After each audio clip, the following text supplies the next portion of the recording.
बर' बाथारमारि जायखौ क'क्राझार सहरनि साखाथियावनो नांजाबनाय बे गामियाव सुबुंथिनि थान्दै बिनेश्वर ब्रह्म गोसोखां रंजालि बैसागु फोरबो फालिथाय खुंदों। दिनै नोंथाङाबो बाहागो लादों, मा बुंगोन? आंथ' बिराद जोबोद गोजोननाय मोनदों। हारिमुनि उथुमाय होनना बुङोब्ला बे बर' भाटारमारियानो आरो जाहोना जाहैबाय सिगाङाव जेब्ला बर' मोसानायखौ बे गद खालामदोंमोन बागुरुम्बाखौ बे समाव कामिनि कुमार नार्जारिया बेवहायनो बाहा लानानै थादों आरोखि। बेवहाय गोदोनि बे भाटारमारिनि माहाजोनफ्रा बिथांनो जायगा होदों। बिनिफ्रायनो मोसानायखौ बियो बागुरुम्बाखौ मोजां खालामनानै फोसाबनानै दिल्लीयाव मोसाहैदों। आं जोबोद गोजोननाय मोनदों। बिथांमोनहा दा दिनै टाउनाव जाबाय बियो वार्ड नाम्बार 3आव बे गोदोनि दोरोङारि मोसानायखौ जुदि बिदिनो प्रेक्टिस खालामबाय थानानै जुदि मोजां लाखियोब्ला बे भाटारमारिया हारिमुखौ मोजां लाखिनो हागोन आरो आं बिदि सानो आरो आं बिथांमोनखौ खावलायो जाहाथे बे खामानिखौ मावो बिथांमोना दिनै बे बुब्लियाव। बेखौ जोंहा बैसागुनि रोजाबनायनि माखासे दंखायो, टिउन दंखायो आरो बेनिफ्राय कम्पजिसनाबो जोंहा दंखाजोबो। बेखौ जोङो सरजाबनानै जोङो बेखौ बुथुमनानै जों बेखौ साइन्टिफिक मेथडआव जों लाबोनांगौ। बेनिफ्राय जों बेखौ फोसावनांगौ, फेहेरनांगौ आरोखि। आं बेखौ जोंनि दानि एक्सपार्ट दानि जेरै दुलाराय बर' हारिमु आफाद थाबाय, जों बड' सिने आर्टिस्ट एस'सियेसन थाबाय आरो नुनो मोनदों दा दुलाराय बर' फरायसा आफादाबो बेखौ मोजां गोसो होनानै बेखौ खामानिखौ मावगासिनो दं आरो जों एसे रायलायगासिनो दं बेखौ गद खालामनो थाखाय। माबादि जागोन बियो मोजाङैनो जागोन।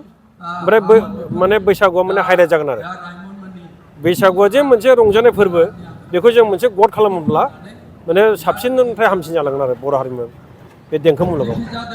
मा बुंगोन नोंथाङा जिहेतु सिगांनि बैसागु फालिनाय आरो दानि फालिनाय जिहेतु गोबां फारागथि नंगौ गेजेर खन्द'आव जेनेबा दामनाय देनायबो गद गैलामोन।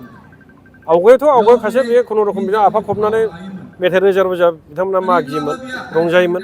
दा खिन्थु नैबे दानि समाव खाम, सेरजा, सिफुं, गंगोना बेफोरो बे बैसागु रंजानायाव मोनसे जायगा मोनबाय आरो होमब्ला साबसिननिफ्राय हामसिन जालांगोन होननानै आं सानो। कम्पिउटार कर्सनि सोलोंथाइ लानो गोसो गुदुं सुबुंफोरनि थाखाय गोजोनथाव खौरां। कम्पिउटार कर्सनि थाखाय बेसेन नाङा जासे मुं थिसननायनि खाबुखौ लानानै फैदों क'क्राझार सहरनि खोदोमथलायाव थानाय MS फ्लाइं रुट इनस्टिट्यूशना।